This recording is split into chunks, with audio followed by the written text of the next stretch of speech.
प्रिय छात्रों, हम लोग आज के क्लास में 1857 के विद्रोह से संबंधित एक नया विषय पढ़ेंगे और वो विषय होगा कि आखिर 1857 का विद्रोह जो इतना भयानक विद्रोह था और पूर्व के अनुसंधान में तो इसको सीमित करके दिखाया गया है, लेकिन नवीन अनुसंधान जो हो रहे हैं तो नए नए क्षेत्रों का पता चल रहा है और ऐसा लग रहा है कि वास्तव में ये जन विद्रोह था। तो ये तो अध्ययन का विषय है, जैसे जैसे अध्ययन होगा वैसे वैसे बातें खुलेंगी, लेकिन एक चीज तो तय है कि ये विद्रोह को दबा दिया गया, यानी विद्रोह सफल नहीं रहा, विद्रोह असफल रहा। विद्रोह में भाग लेने वाले जितने भी लोग थे, चाहे वो राजा हो, जमींदार हो, आम जनता हो, हर का उद्देश्य अलग अलग हो सकता है, हर की आकांक्षाएं इस विद्रोह में अलग अलग हो सकती हैं, लेकिन मूलभूत बात वहां भी एक था कि सभी लोग अंग्रेजों का ही विरोध कर रहे थे और सभी का उद्देश्य यही था कि ब्रिटिश सत्ता यहां से समाप्त हो जाए। तो 1857 के विद्रोह के परिवेश में दो बातों पे निश्चितता है। कितने बातों पे? दो बातों पे। एक कि इसमें जिन जिन लोगों ने भी भाग लिया उन सबों का उद्देश्य क्या था कि अंग्रेजों को भारत से बाहर निकाल देना। ये पहली बार ऐसा उभर करके सामने आया था। अभी तक जितने भी विद्रोह हुए 1857 के पूर्व के विद्रोह के शीर्षक से हम लोगों ने भी एक लंबा क्लास किया है और उसमें हम लोगों ने पढ़ा इस बात को कि लगभग 200 विद्रोह हुए 1857 से पहले, लेकिन वो विद्रोह इस उद्देश्य के तहत नहीं हुए कि हमको अंग्रेजों को भारत से बाहर निकाल देना है। वो स्थानीय मुद्दों को लेकर के हुए, स्थानीय आधार पर कुछ असंतोष था, उसके समाधान के लिए हुआ। अंग्रेजों ने उसे दबा दिया या उसकी कुछ पूर्ति कर दी और बात इतिश्री हो गई। लेकिन 1857 का विद्रोह ऐसा नहीं था। इसका पहली बार ऐसा उद्देश्य उभर करके सामने आया कि हमको ब्रिटिश को भारत से बाहर कर देना है। तो ये जो उद्देश्य था ये पहली बार आया और इस पर कोई विवाद नहीं है। ये पहली बात हुई। और दूसरी बात क्या कि ये असफल रहा, इस पर भी किसी को विवाद नहीं है। बाकी चीजों पर विवाद हो सकता है, लेकिन इन दो चीजों पर जिस मत के भी इतिहासकार हैं, ये अध्येता हैं, सभी इस बात को मानते हैं कि हाँ, ये अंग्रेजों के भगाने के लिए विद्रोह था, किसी डिमांड्स के लिए नहीं था। और दूसरा एक सामान्य बात, सर्व स्वीकार्य बात ये था कि विद्रोह ये असफल हुआ। तो हम लोग को इसकी असफलता के कारणों को देखना है कि आखिर ये विद्रोह क्यों असफल हुआ। तो सबसे पहले एक इंट्रो लेते हैं, उसके बाद देखते हैं कि कौन कौन से कारण अकाउंटेबल थे। तो छात्रों, जो 1857 का विद्रोह था, ये 1857 का विद्रोह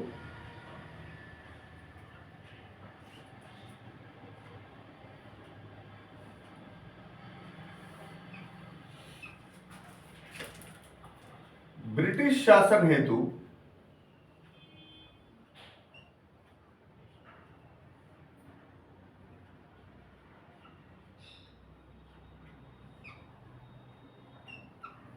एक प्रलयंकारी था, यानी डिवेस्टेटेड था।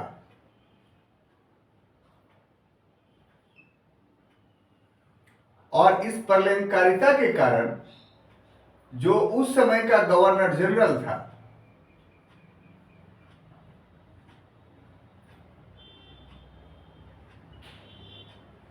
जिसका नाम था लॉर्ड कैनिंग,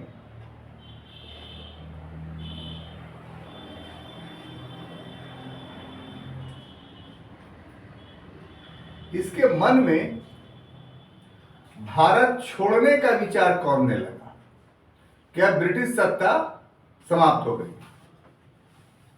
अब भारत में ब्रिटेन की सत्ता नहीं रहेगी। ठीक है।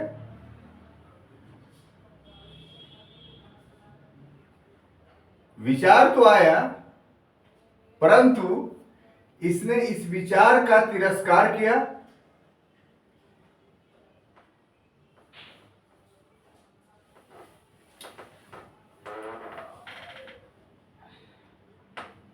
और विपरीत जो परिस्थितियां थी, अब आपको समझना होगा के विपरीत परिस्थितियां कौन कौन सी थी?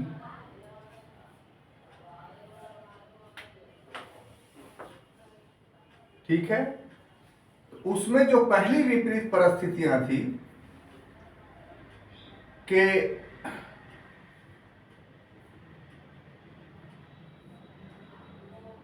भारतीय बहुल्य सेना थी।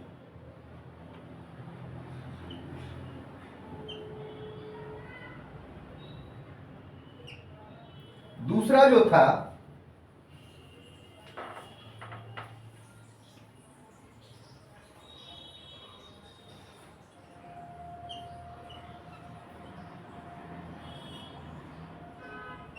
के विस्तृत क्षेत्र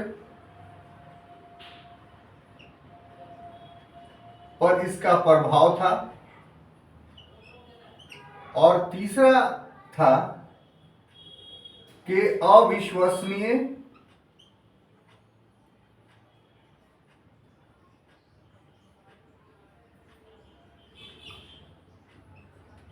समर्थक वर्ग था।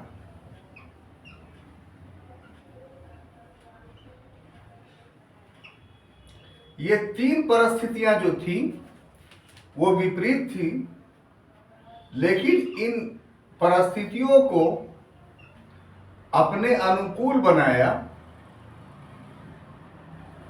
और अनुकूल बनाने के बाद विद्रोह का दमन किया।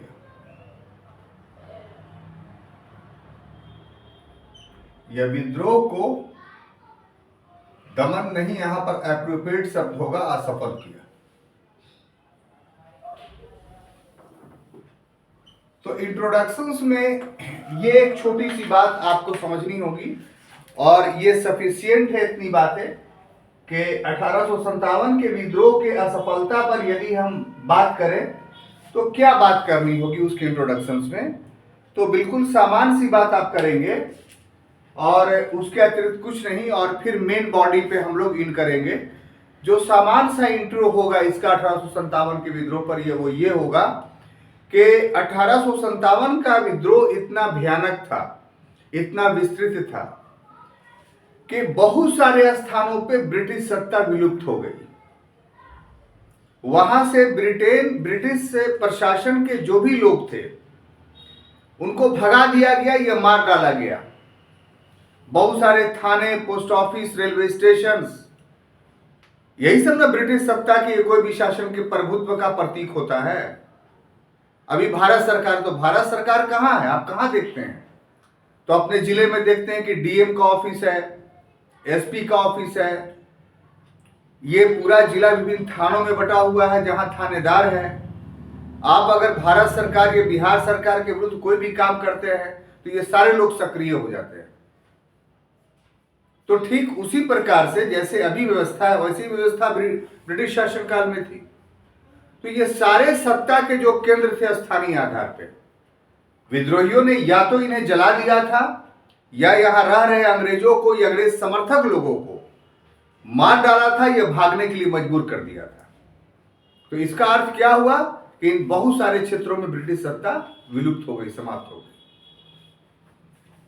जब इतने भयानक पैमाने पे हुआ और बहुत सारे जगहों में ब्रिटिश सत्ता विलुप्त हो गई, तब जो उस समय का गवर्नर जनरल था उसको ये लगने लगा कि कहीं हमें भारत तो छोड़ना नहीं पड़ेगा।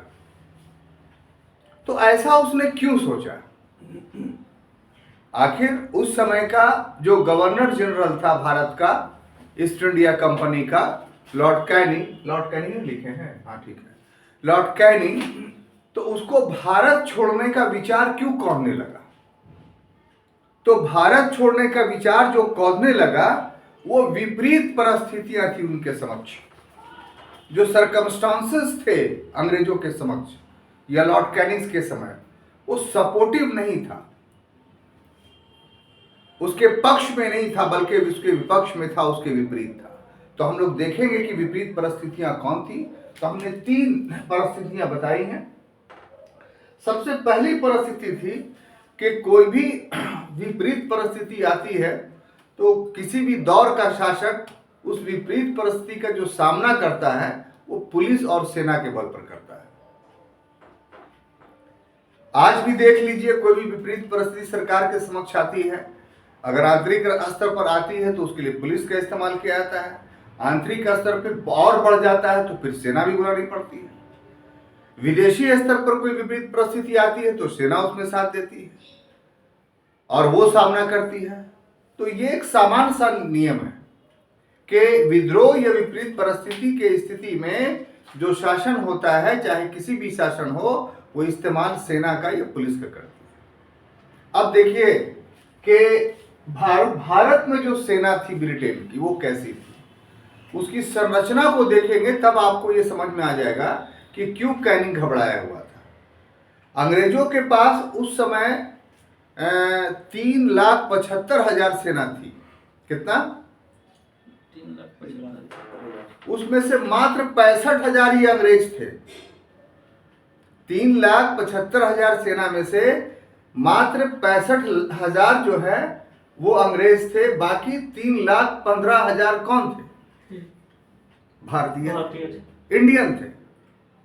अब देखिए छात्रों, इंडियन थे भी तो कौन थे, ये सोचना होगा आपको। तो इंडियन में अधिकांशता जो थे अपवादित रूप से हर जगह के लोग थे, वो अलग बात है, लेकिन एक बड़ी संख्या जो थी वो उत्तर प्रदेश और बिहार के अपर कास्ट हिंदूज और अपर कास्ट मुसलमान की थी। बात समझ में आ रही है? अब देखिए, अपर कास्ट हिंदूज या अपर कास्ट मुसलमान का जब प्रश्न आ गया तो राजनीतिक रूप से इन क्षेत्रों में यही वर्ग तो सक्रिय था अंग्रेजों के विरोध में, क्योंकि इन्हीं की जमींदारियां चली गई थी। यह जो ब्रिटिशों ने धार्मिक और सामाजिक क्षेत्र में नीतियां अपनाई थी, उन नीतियां से यही वर्ग प्रभावित था। और इसके साथ एक बात और भी जुड़ी हुई है कि कोई भी आंदोलन, कोई भी विद्रोह हो, संपूर्ण जनसंख्या भाग नहीं लेती, उसका नेतृत्व कोई वर्ग विशेष ही करता है और फिर वो धीरे धीरे जो है वो फैल जाता है। ये विद्रोह का हर दौर में, हर समय, हर स्थान के लिए एक सामान्य सा नियम है। 1857 का विद्रोह भी इस नियम का अपवाद नहीं था। तो कहने का अर्थ है कि जो लोग विद्रोह कर रहे थे उन्हीं के लोग तो सेना में थे। तो ऐसी परिस्थिति में उस सेना पे तत्कालिक शासक विश्वास कर सकता था? नहीं कर सकता था। तो जिसके हाथ से दबाना था विद्रोह को, वही ब्रिटेन का समर्थक नहीं था। ये जो लोग थे भी समर्थक, विद्रोह नहीं किए थे सेना में, तो चूंकि उनकी जातियां उससे जुड़ी हुई थी, इसीलिए कैनिंग को उस पर विश्वास नहीं था। बात समझ में आई? अब देखिए दूसरा कि जो इसका प्रभाव क्षेत्र था, ठीक है, संपूर्ण भारत में नहीं था, लेकिन इतना तो कहा जा सकता है कि भारत के एक बड़े क्षेत्र में था। बिहार, यूपी तो समझिए पूरी तरीके से, मध्य प्रांत पूरी तरीके से प्रभावाधीन था। इसका एक बड़ा क्षेत्र ब्रिटिश संप्रभुता से अलग हो चुका था। बिहार में लगभग 400 से ऊपर सरकारी इमारतों को आग लगा दी गई थी, यानी वहां से अंग्रेज भगा दिए गए थे। तो ऐसी परिस्थिति में इतने विस्तृत से अगर छोटे मोटे क्षेत्र पर नियंत्रण करना हो तो कोई बात नहीं है, 10 जगह की सेना लेकर के चला आया जाए और उसको नियंत्रित कर। लेकिन सभी जगह स्थितियां ऐसी हो जाएगी तो फिर सेना कहां से आएगा? वो पर्याप्त नहीं होगा उसको दबाने के लिए। तो इसका जो विस्तृत क्षेत्र था उसको देख करके भी कैनिंग के समक्ष परिस्थितियां विपरीत हो गई थी। और थर्ड, कि ऐसा नहीं है कि भारत में समर्थक वर्ग इसका नहीं था। सबसे बड़ी बात यह है कि जिन जमींदारों की जमींदारियां नहीं छीनी गई थी या जिन राजाओं के राज नहीं छीने गए थे, वे सब के सब ब्रिटिश समर्थक थे। पूंजीपति वर्ग ब्रिटिश समर्थक था। बहुत कम पूंजीपति थे जिन्होंने स्वतंत्रता संग्राम में स्वतंत्रता सेनानी के रूप में काम किया। बाकी अधिकांश पूंजीपति जो थे वो ब्रिटिश समर्थक थे, क्योंकि इनका आर्थिक हित ब्रिटिश सत्ता के रहने से ही सध रहा था। और सबसे दुर्भाग्य की बात यह है कि नव शिक्षित वर्ग जो था भारतीयों का, जो अंग्रेजी पढ़ा लिखा हुआ वर्ग था वो तो पूरा का पूरा ब्रिटिश समर्थक था, जैसे सर सैयद अहमद खान। तो समर्थक वर्ग ब्रिटेन का था, लेकिन कैनिंग को इन पर विश्वास नहीं था कि हैं तो ये भारतीय हैं, तो वही लोग जिनके लोग विद्रोह कर रहे हैं, तो जिनके लोग विद्रोह कर रहे हैं वो उनको छोड़ करके हमारे पक्ष में नहीं आ सकते हैं, ये इसका विश्वास था। यही वजह है कि यही विपरीत परिस्थितियां थी जिसके वजह से भारत छोड़ने का विचार कौंधने लगा लॉर्ड कैनिंग के या अंग्रेजों के दिमाग में। लेकिन इतने विपरीत परिस्थितियों के बावजूद भी कैनिंग या ब्रिटिश सत्ता इस विद्रोह को दबाने में सफल रहा और 1857 का ये विद्रोह असफल हो गया। तो हम लोग को अब देखना यह है कि वो कौन कौन से बिंदु थे जिन बिंदुओं के कारण ये विद्रोह असफल हुआ या लॉर्ड कैनिंग इसको दबाने में सफल रहा और ब्रिटिश सत्ता पुनर्स्थापित हो गई भारत में। सफलता से ज्यादा इंपॉर्टेंट है आदमी को असफलता का अध्ययन, क्योंकि सफल हो जाने के बाद जो उसके प्रयास, प्रयत्न या उपलब्धियां वो सब पीछे छूट जाती है। लेकिन व्यक्ति असफल रहता है तो उसके जितने प्रयास, काम रहते हैं वो सब सामने चले आते हैं। किस लिए? कि हम इन्हीं कामों के वजह से असफल हुए। अगर ये काम हम नहीं करते तो फिर जो है हम असफल नहीं होते। इसलिए विकास के लिए सफलता से ज्यादा महत्वपूर्ण असफलता है, क्योंकि विकास करना है। यदि सफलता को देखेंगे तो विकास रुक जाएगा, और यदि असफलता को देखेंगे तो विकास में गति आएगी। इसलिए असफलता को हमेशा नकारात्मक रूप से देखने की जरूरत नहीं है। असफलता आता ही इसीलिए है कि अपनी कमियों को, अपने जो गलत कृत्य थे उनको दूर किया जाए और सही ट्रैक पर चल करके सफलता प्राप्त किया जाए। इसलिए सफलता और सफलता विकास के दो रास्ते हैं, दो पैथ हैं, और उन दोनों पथों को देखने के पश्चात ही व्यक्ति रियल में सफल होता है। ये कह लीजिए कि सफलता जो एक डायनेमिक नेचर का चीज है वो हमेशा कायम रहता है। सफलता आमतौर पे रिजिड नहीं है, प्रगतिशील है। इसमें हमेशा फ्लेक्सिबिलिटी होती है, मूवमेंट रहता है। अगर सफलता को रिजिड कर दीजिएगा, रोक दीजिएगा, तो फिर वही सफलता असफलता में कन्वर्ट कर जाएगी। क्लियर? तो हम लोग इस दृष्टिकोण से देखेंगे। कुछ बिंदु हैं, 5-6 बिंदु हैं, जिन बिंदुओं के आधार पर अध्ययन करेंगे कि 1857 का विद्रोह क्यों असफल हुआ। क्लियर? आगे बढ़ते हैं। उसमें पहला है संगठन एवं नियोजन का अभाव। पहला क्या है? संगठन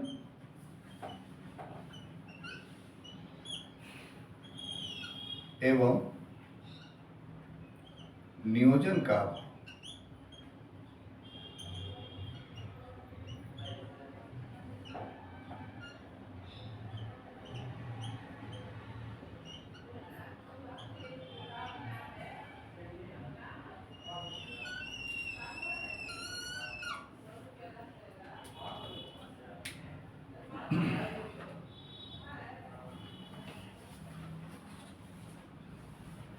देखिए 1857 का जो विद्रोह था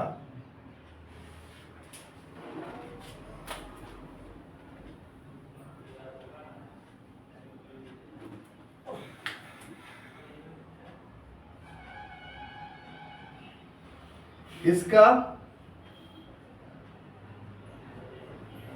विस्तृत विस्तार था। संपूर्ण भारत तो नहीं था, लेकिन जितना में था उसको विस्तृत हम लोग कह सकते हैं। जैसे उदाहरण के लिए दिल्ली,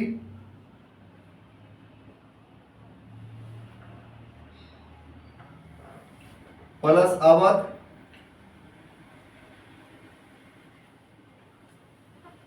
प्लस रुहेलखंड,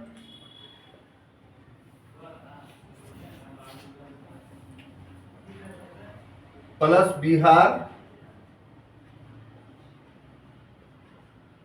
ये जितने क्षेत्र हम बता रहे हैं इसके विस्तृत भाग पर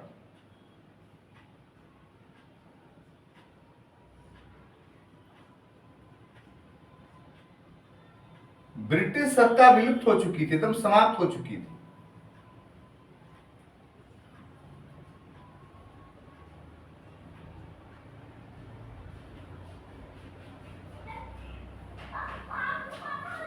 इसके बावजूद भी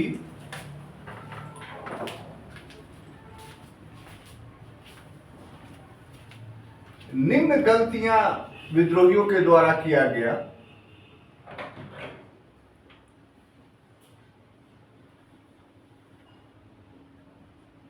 जिसके कारण विद्रोह असफल हो गया। और उसमें सबसे पहली जो गलती थी कि विद्रोहियों के मध्य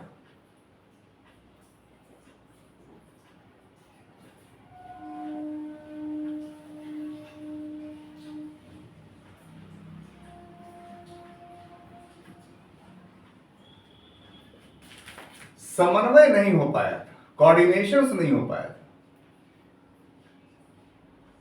ठीक है। दूसरा कि विद्रोहियों ने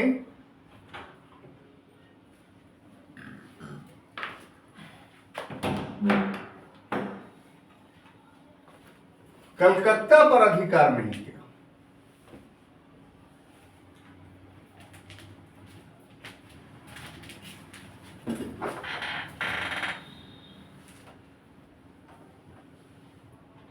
कलकत्ता पर अधिकार नहीं किया। और तीसरा काउज जो है कि पुलिया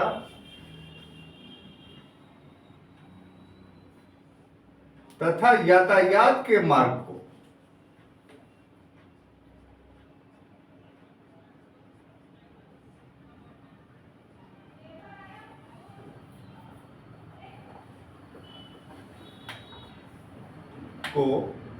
अवरुद्ध नहीं किया।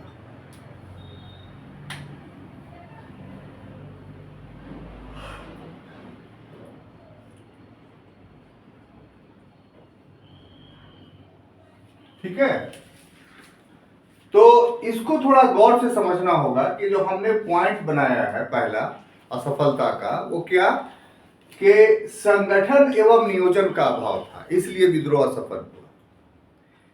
देखिए, कोई भी टॉपिक होता है तो आप लोग नए पढ़ने वाले हैं तो सबसे बड़ा प्रॉब्लम जानते हैं आपके समक्ष क्या होता है कि कैसे लिखे सर।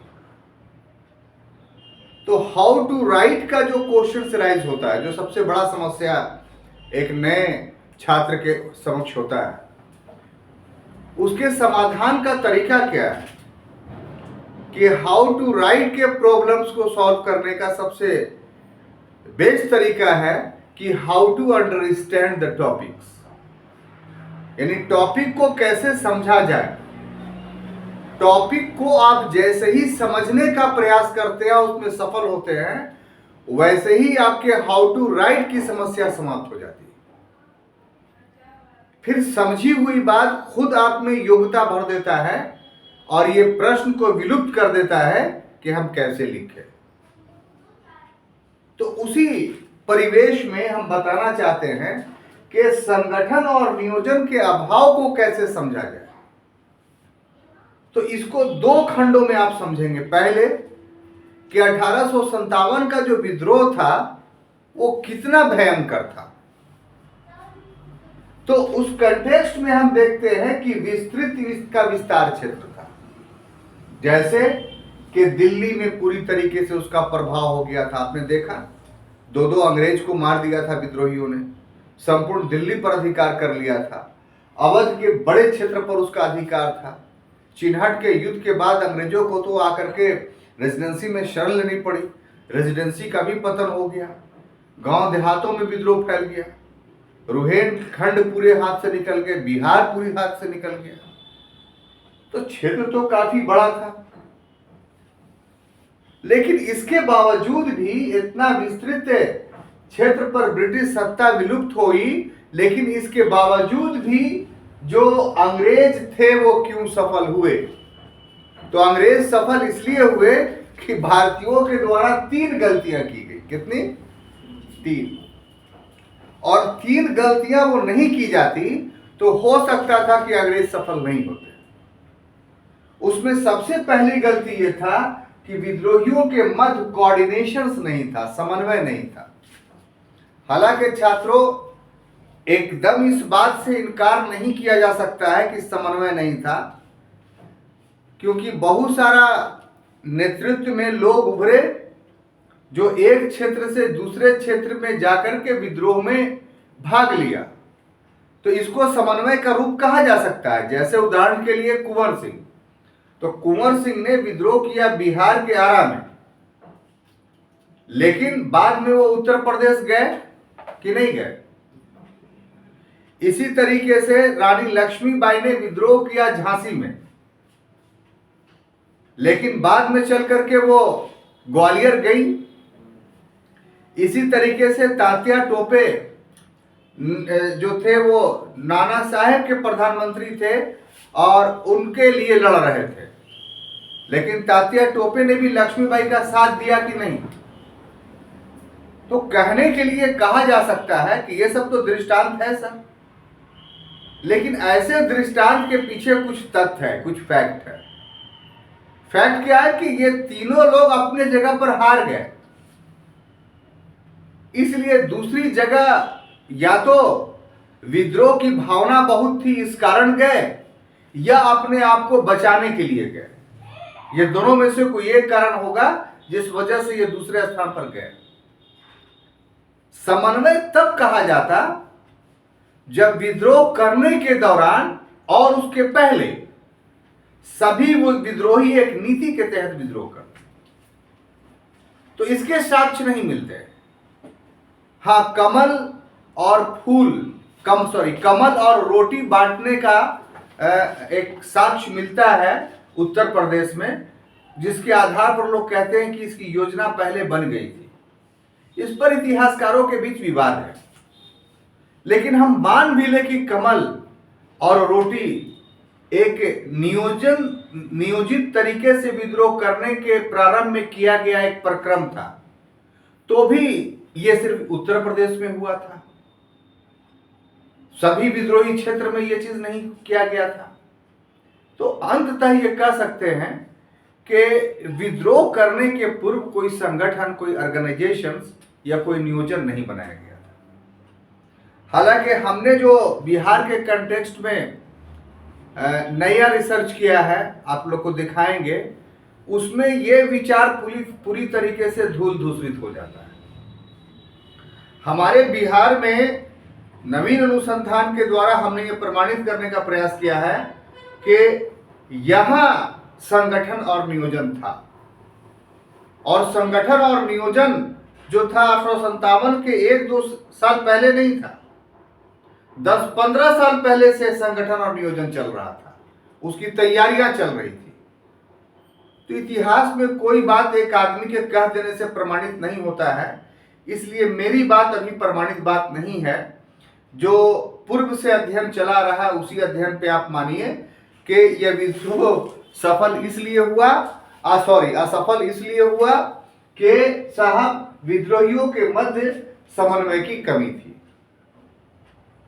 दूसरा जो गलती था वो कि विद्रोह ने जहां से विद्रोह प्रस्फुटित हुआ मेरठ से, तो एपी सेंटर वही था विद्रोह का, एक तरीके से मानिए। लोग उसी को देख करके अन्य लोग विद्रोह करने लगे, या निकटवर्ती लोग उन लोगों से मिलने का प्रयास करने लगे, संख्या बढ़ गई मेरठ के सैनिकों की।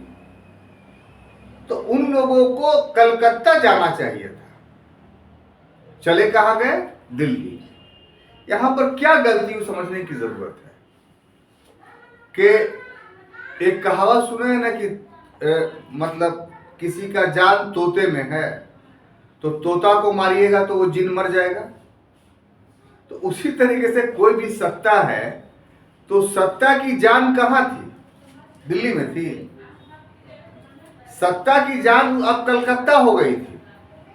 प्रतीकात्मक रूप से दिल्ली था, लेकिन वास्तव में भारत की संप्रभुता निवास कर रही थी कलकत्ता में। अब मुगल सम्राट शक्तिशाली नहीं, प्रभावशाली नहीं था। मुगल सम्राट 57 के विद्रोह के समय तो लाल किले के अंदर बंद हो गया था।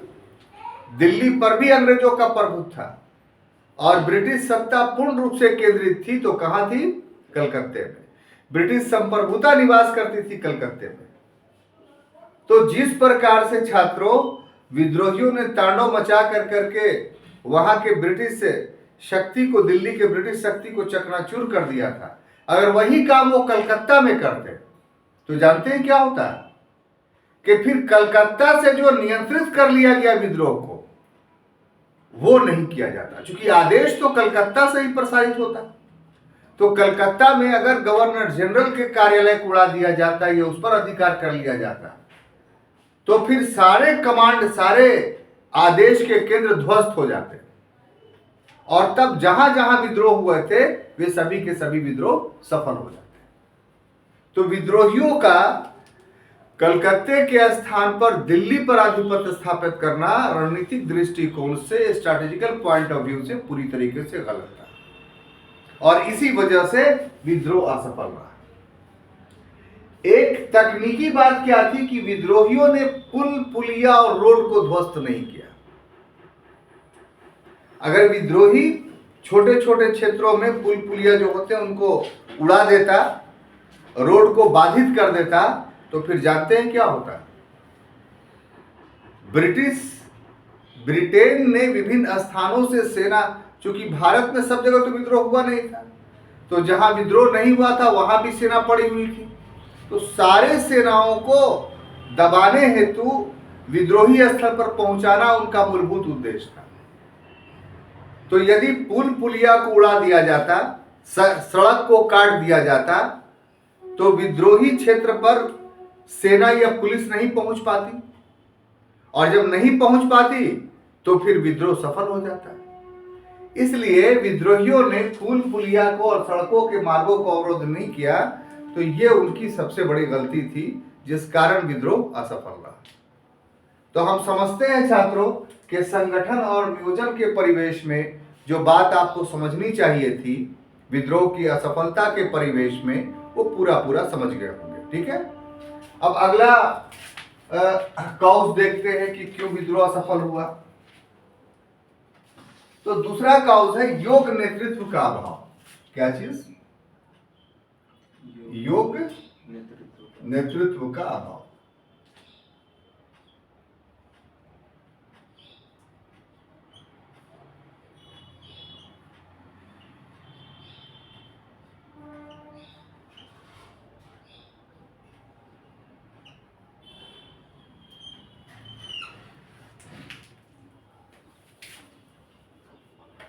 तो देखिए, इसमें जो बातें पढ़नी है आपको ये कि जो भारतीय नेतृत्व था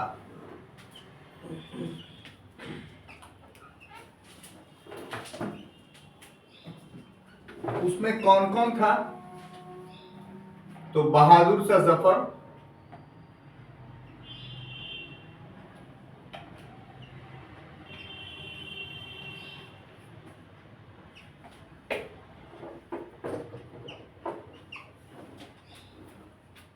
लक्ष्मीबाई,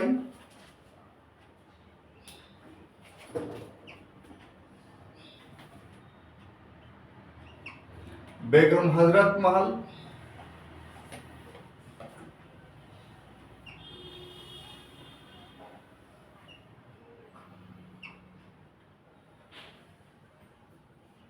नाना साहब,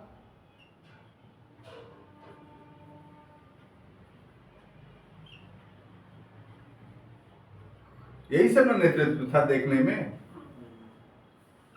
अगर ब्रिटिश नेतृत्व देखा जाए तो इस पर भी थोड़ा ध्यान दीजिए।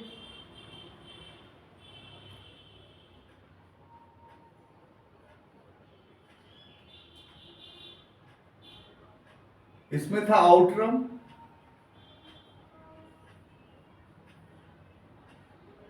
हैवला,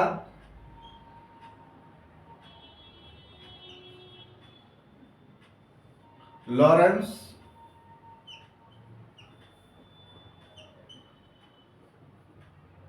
नील,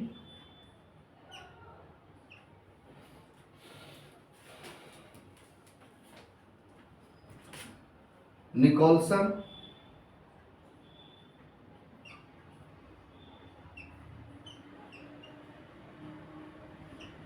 ह्यूरोस और कैंटवेल।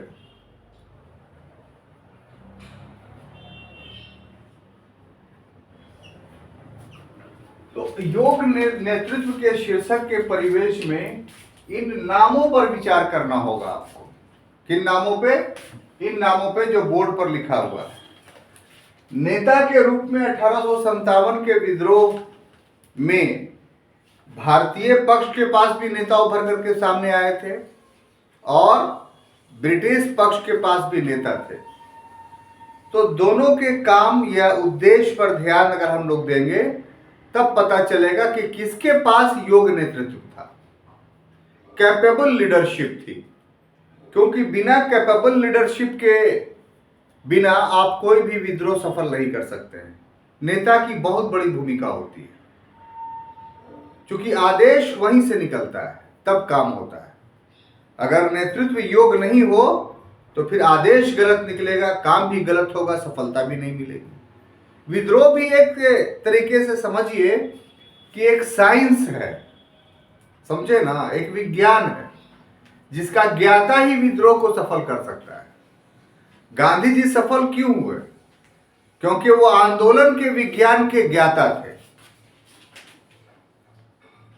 दूसरे नेता उतने प्रभावशाली क्यों नहीं हुए? क्योंकि उनके पीछे जनता नहीं आ पाती थी। तो गांधी के पीछे जनता इसलिए आती थी कि गांधी कोई जादू वगैरह नहीं जानते थे, वे जनता के मनोभाव को जानने वाले थे और वो पढ़ लेते थे कि जनता किस समय आंदोलन के मूड में है। जिस समय जनता आंदोलन के मूड में होती थी उस समय वो लॉन्च कर देते थे, आंदोलन सफल हो जाता था। बात समझ में आई? इसको थोड़ा सा एग्जाम्पल हम कंटेम्प्रेरी देंगे तो आपको बढ़िया से समझ में आ जाएगा। ये बात आराम से पढ़िए। कुछ वर्ष पहले दिल्ली के रामलीला मैदान में भ्रष्टाचार के खिलाफ एक आंदोलन हुआ, अन्ना हजारे का, याद है? दिल्ली में अद्भुत नजारा था। मतलब पूरा दिल्ली, सिर्फ रामलीला मैदान नहीं, पूरा दिल्ली आदमी से रोड पैक हो गया था। रोड जो है आदमी से क्या हो गया था? पैक। क्योंकि दिल्ली शहर के वो लोग जिनको राजनीति से कभी कोई मतलब नहीं हुआ करता था, सभी लोग, ये नहीं कि अकेले, अपने पत्नी और अपने बच्चों के साथ भ्रष्टाचार के उन्मूलन के लिए सड़कों पर चले आए थे। और भारत के विभिन्न क्षेत्रों से लोग वहां पहुंचने लगे थे। और परिणाम यह हुआ कि सरकार को, उस समय कांग्रेस की सरकार थी, जो डिमांड था लोकपाल का उसको मानना पड़ा। और तब जाकर के अन्ना हजारे ने अनशन समाप्त किया था। याद है ना आपको? नहीं याद है तो पढ़ करके याद कर लीजिए। उसी के कुछ दिनों के बाद या महीनों के बाद कह लीजिए, वही अन्ना हजारे बंबई में अनशन करते हैं, असफल हो जाते हैं। वो भीड़ बंबई में नहीं पहुंची थी। तो क्यों? वाई का आंसर है आपके पास। इसलिए कि दिल्ली में जिस समय हुआ था उस समय पब्लिक पूरे मूड में थी और पब्लिक ने अपना एनर्जी लगा दिया। अब संसद में लोकपाल आ गया, पब्लिक को यह हो गया अनुभव कि अब लोकपाल बन जाएगा तो भ्रष्टाचार समाप्त हो जाएगा। यह अलग बात है कि उस रूप में नहीं बना, फिर अन्ना हजारे ने उस रूप में आंदोलन भी नहीं किया, ये लोगों को बताया भी नहीं। लेकिन उसके फौरन बाद जब बंबई में हुआ तो पब्लिक का मूड नहीं था आंदोलन करने का। क्यों? क्योंकि जिस लिए आंदोलन किया था उस काम को किया जाना आरंभ कर दिया गया था संसद में। तो जनता काहे के लिए आंदोलन करेगी? इसीलिए अन्ना हजारे का बंबई वाला आंदोलन जो है असफल रहा। व्यक्ति तो वही एक था। तो इससे एक बात साबित होता है कि नेतृत्व में सबसे बड़ा गुण ये होना चाहिए कि नेतृत्व ये समझे कि पब्लिक का मिजाज क्या है और उसी के अनुरूप आंदोलन को संचालित करे। नेता में कोई जादुई या करिश्माई शक्ति नहीं होता है। नेता परिस्थितियों का अच्छा अवलोकन करता होता है और उस परिस्थितियों के अनुसार ही आंदोलन या कोई प्रोग्राम लॉन्च करता है, तो वो सफल हो जाता है। तो यहां हम इतना लंबी चौड़ी बात इसलिए कहा आपको कि जो भारतीय नेतृत्व था, वो भारतीय नेतृत्व उस समय की परिस्थितियों को समझने में सफल नहीं हुआ और जो ब्रिटिश नेतृत्व था वो उस समय की परिस्थितियों को समझने में सफल रहा। इसीलिए ब्रिटिश नेतृत्व विपरीत परिस्थिति में भी सफल रहा और भारतीय नेतृत्व अनुकूल परिस्थिति में भी विफल रहा। कितनी सुंदर बात है। परिस्थितियां अनुकूल होती हैं तो सफलता मिलती है, परिस्थितियां विपरीत होती हैं तो विफलता मिलती है। यहां माजरा उल्टा है। इस दौर में हर शख्स हमें उल्टा नजर आता है, लैला नजर आता है और मजनू नजर आती है। तो वही हालत जो है यहां देखने को मिला, यानी जिनको सफलता मिलनी चाहिए थी उनको विफलता मिल गया और जिनको विफलता मिलनी चाहिए थी उनको सफलता मिल गया।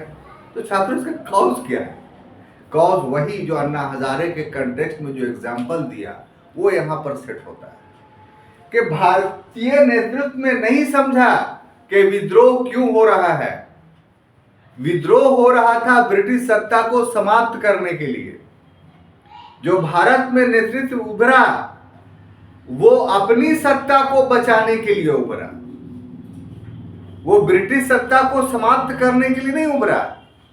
किस लिए उभरा? कि मेरी सत्ता सिर्फ बच जाए।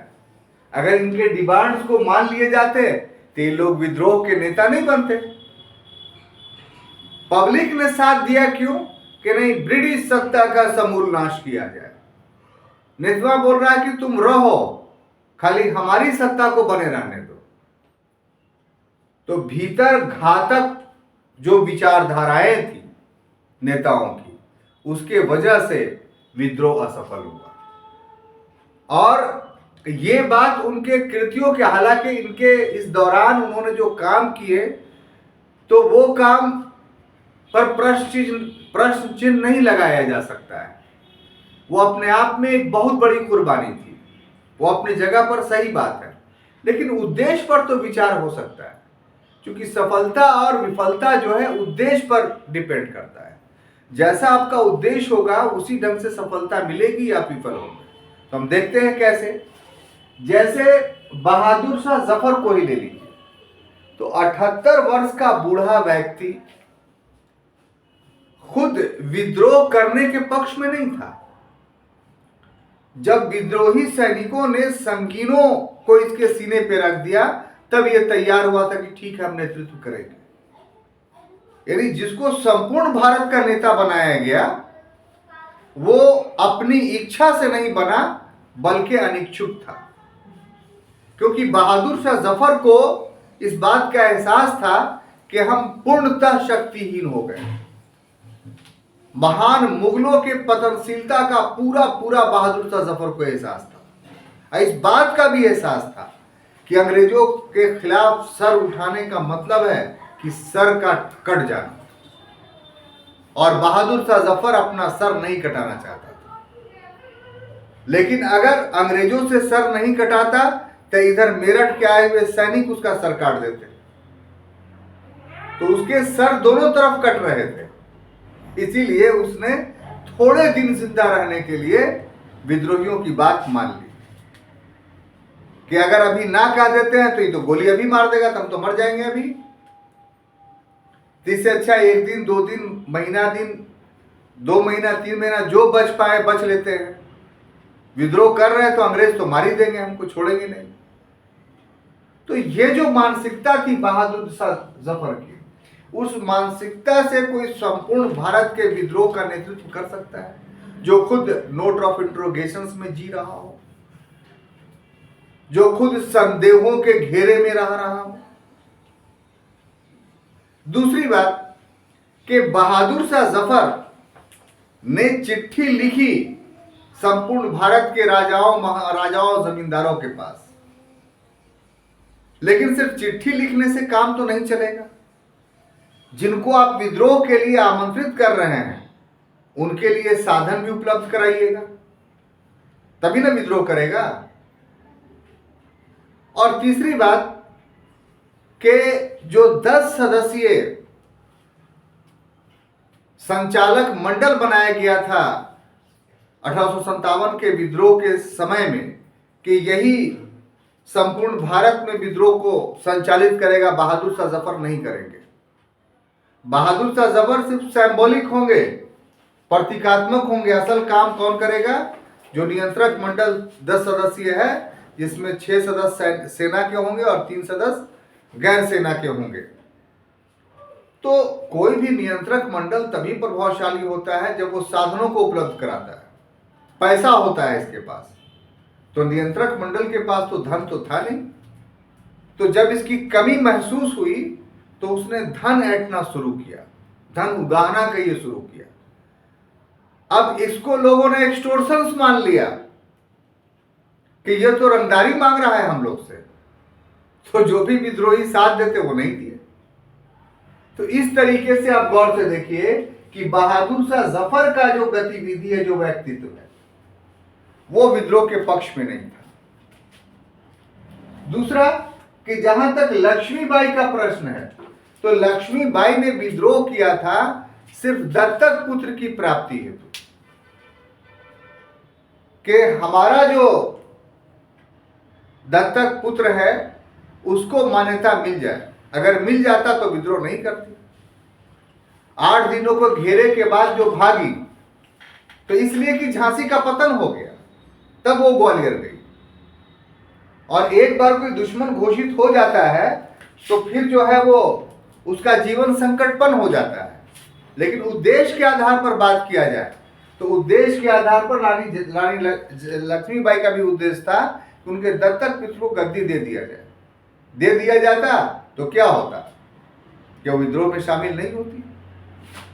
इसी तरीके से बेगम हजरत महल क्या था कि इनके राज्य को जो है वो ब्रिटिश साम्राज्य में विलित कर लिया गया था। इनके हस्बैंड जो थे नवाब वाजिद अली शाह, उनको निर्वासित करके कलकत्ता मटिया बुरुज भेज दिया गया। तो बेगम हजरत महल ने जो विद्रोह किया वो अपने बेटे बिरजीस कदर के लिए किया। और ये कैसे पता चलता है कि शुरू में अवध में बेगम हजरत महल ने विद्रोह नहीं किया, बल्कि अवध के तालुकदारों ने और आम जनता ने विद्रोह किया। जब बेगम हजरत महल ने देखा कि वो जनता जो है ब्रिटिश शासन के खिलाफ है, तो अपनी सत्ता को पुनर्स्थापित करने के लिए विद्रोहियों के साथ हो गई और उनके नेतृत्व को कबूल किया। तो बेगम हजरत के नियत पर भी नोट ऑफ इंट्रोगेशंस लग जाता है।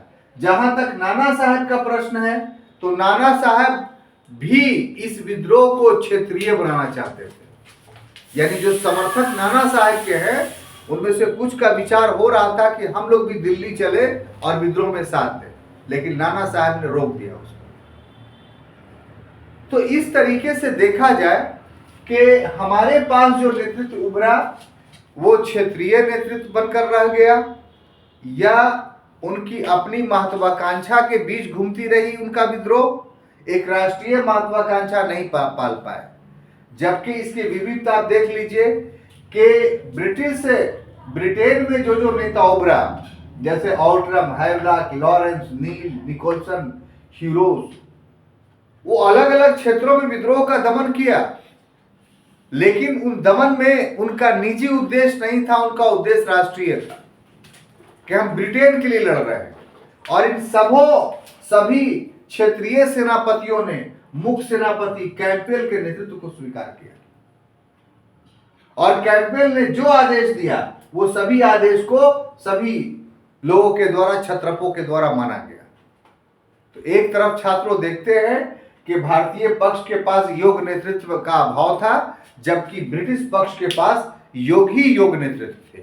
इसीलिए भारतीयों को असफलता मिली और अंग्रेजों को सफलता मिली। क्लियर?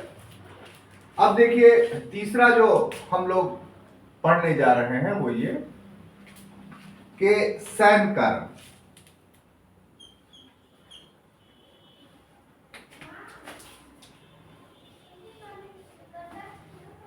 क्या पढ़ने जा रहे हैं?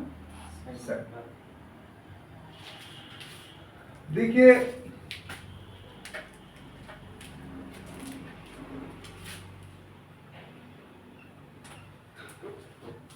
सैनिक दृष्टिकोण से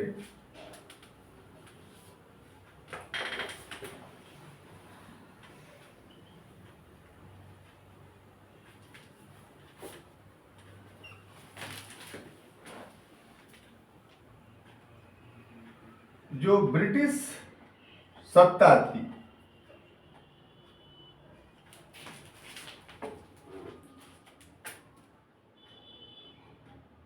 वो भारतीयों से श्रेष्ठ थी।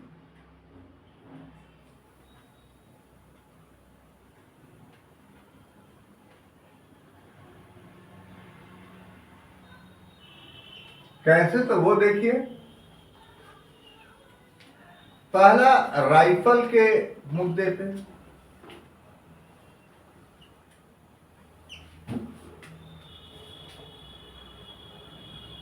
दूसरा सैनिक के मुद्दे पे, और तीसरा सहायता के मुद्दे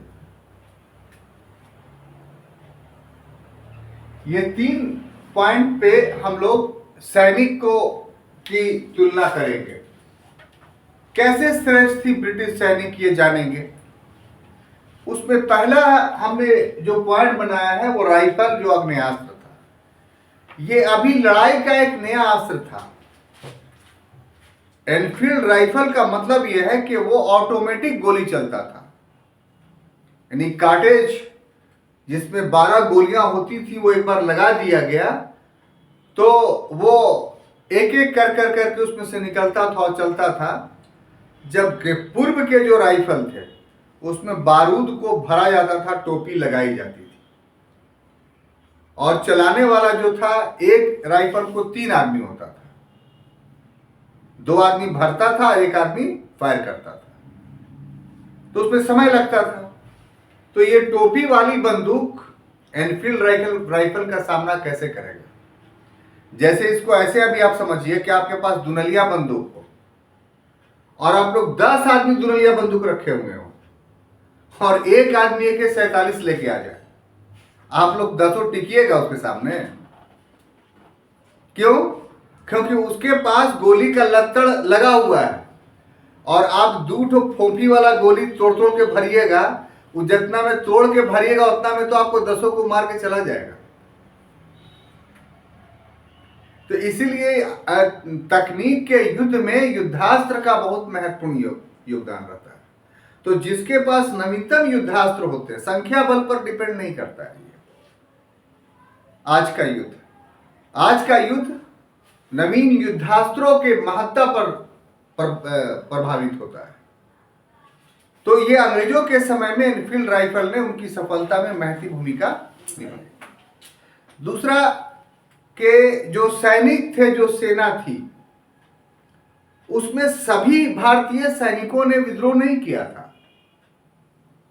जैसे बंगाल में उस समय 74 बटालियन थी, उन 74 बटालियन में से सिर्फ 45 बटालियन ने भाग लिया था, बाकी बटालियन ने भाग नहीं लिया था। दक्षिण भारत की जो सेनाएं थी उसने तो भाग ही नहीं लिया था। इसी प्रकार प्रजातीय आधार पर सेना को यद्यपि 1857 के बाद विभाजित किया गया, लेकिन इसके पूर्व भी ना चाहते हुए भी 2 प्रजाति सैनिक दृष्टिकोण से एक अलग यूनिट बन चुके थे 1857 विद्रोह के पहले, एक गोरखा और दूसरा सिख। तो गोरखा और सिख जो एक बहुत बड़ी लड़ाकू जाति थी, और इसका एक अलग रेजिमेंट अंग्रेजों के पास 1857 से विद्रोह से पूर्व ही अनायास बन चुका था, बिना सोचे विचारे। तो इन्होंने पूरी तरीके से अंग्रेजों का साथ दिया और अधिकांश स्थानों पे जो विद्रोह को दबाया गया वो सिख सैनिकों के द्वारा या गोरखा सैनिकों के द्वारा। और सबसे बड़ी बात यह है कि अंतर्राष्ट्रीय स्तर पर इन लोगों को, जैसे ईरान से, मिस्र से या अपने देश से, इन लोगों को सैनिक सहायता मिल गई उस पीरियड में। तो इस तरीके से सैनिक जो कारक थे, फैक्टर थे, उसने 1857 के विद्रोह को विफल कर दिया। क्लियर? अब देखिए अगला जो टॉपिक है वो चौथा टॉपिक है भारतीयों का सहयोग। क्या? भारतीयों का सहयोग। और एक और टॉपिक है लास्ट, पांचवा, उसको अभी लिख देते हैं, वो है साधनों का अभाव। साधनों का अभाव।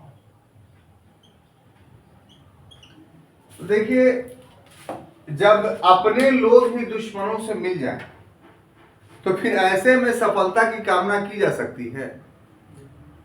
यही हुआ 1857 के विद्रोह के साथ कि जो अपने लोग थे, अपने लोग का मतलब क्या होता है, कौन लोग थे वो?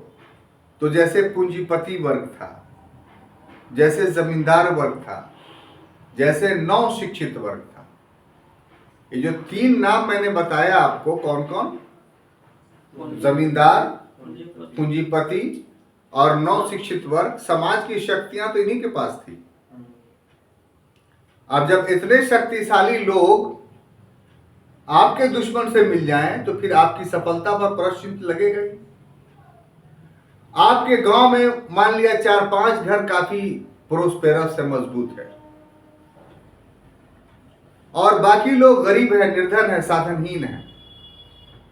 गरीब लोग विद्रोह करते हैं और गया से डीएम साहब आपके गांव में जाते हैं, एसपी साहब, तो उनके एसपी साहब और डीएम साहब के सामने दो तरह की परिस्थितियां उत्पन्न हो सकती हैं। एक तो ये कि पूरा गांव मिल करके उनकी फोर्स का सामना करे, तो इसमें संभावना बनती है कि एसपी साहब, डीएम साहब भाग जाएं। लेकिन उसी में 4-5 लोग जो प्रोस्पेरस हैं, जो समृद्ध हैं, वो आके मिल जाए कि हाँ बोली डीएम साहब, तो हाँ, तब डीएम साहब, एसपी साहब क्या करेंगे? उसको अपने पक्ष में करके अपने फोर्स बोलेंगे मारो इन लोग को डंडा से, खत्म हो जाएगा विद्रोह। तो 1857 में यही हुआ कि अंग्रेजों के लिए समर्थक वर्ग मिल गया, और ये समर्थक वर्ग प्रभावशाली वर्ग था, समृद्ध था। दिक्कत ये थी, तो इसलिए मुखबिरी में इन लोगों ने साथ दिया, पैसा से साथ दिया, नैतिक रूप से जो समर्थन अंग्रेजों को दिया, उससे अंग्रेजों का मनोबल ऊपर उठा और भारतीयों का मनोबल गिरा। तो इस वजह से सहयोगी वर्ग ने, जो ब्रिटिश समर्थक वर्ग था भारत के अंदर, उसने विद्रोह को दबाने में बहुत महत्वपूर्ण भूमिका निभाई। और सबसे अंत में क्या छात्रों, कि जो विद्रोही थे उनके पास साधन नहीं थे, रिसोर्सेज नहीं थे, जोश में आकर के विद्रोह कर दिया था। कोई प्री प्लान वे में करते तो पहले से तैयारी करते। तैयारी किस तरीके से? अंग्रेजों के अनुपात के तरीके से तैयारी, तब विद्रोह में सफलता मिलती। आप अमेरिका से लड़ने चलिएगा तो अमेरिका के पास जो आग्नेयास्त्र है, जो उसके पास कैपेसिटी है, आप अपना कैपेसिटी बनाइएगा तब ना। भूटान बोलेगा कि हम अमेरिका से जाके लड़ जाएंगे, भूटान का अस्तित्व भी इस धरती पर रहेगा अगर लड़ेगा तब, क्योंकि उसके पास जो साधन है वो भूटान उसके पसगे में भी नहीं है। हम समझते हैं कि वहां की मिलिट्री क्या, जो अमेरिका की पुलिस होगी, वो आके बड़ी आसानी से कब्जा कर लेगी भूटान पर। तो इस तरीके से जो विरोधी पक्ष है उसके साधनों को देख करके अपने साधन बनाना विद्रोह के सफलता के लिए अनिवार्य है, और विद्रोहियों ने यह काम नहीं किया। जो विपक्षी थे, जो विरोधी थे भारतीयों के, उनके साधनों का आकलन नहीं किया। और उसके अनुरूप अपने साधन नहीं बनाए। परिणाम से अब क्या हुआ छात्रों कि विद्रोही असफल हुए। तो हम समझते हैं कि 1857 के विद्रोह का जो असफलता का होना था उसके पीछे जितने कारण हमने बताए वो सभी के सभी सांगोपांग आप समझ चुके। और ऐसी परिस्थिति में जो होमवर्क आपका होगा इस विद्रोह के कारणों की असफलताओं को लिख कर लेना, बिना देखे हुए आप लिख कर दिखाने में सफल होंगे। ठीक है, धन्यवाद।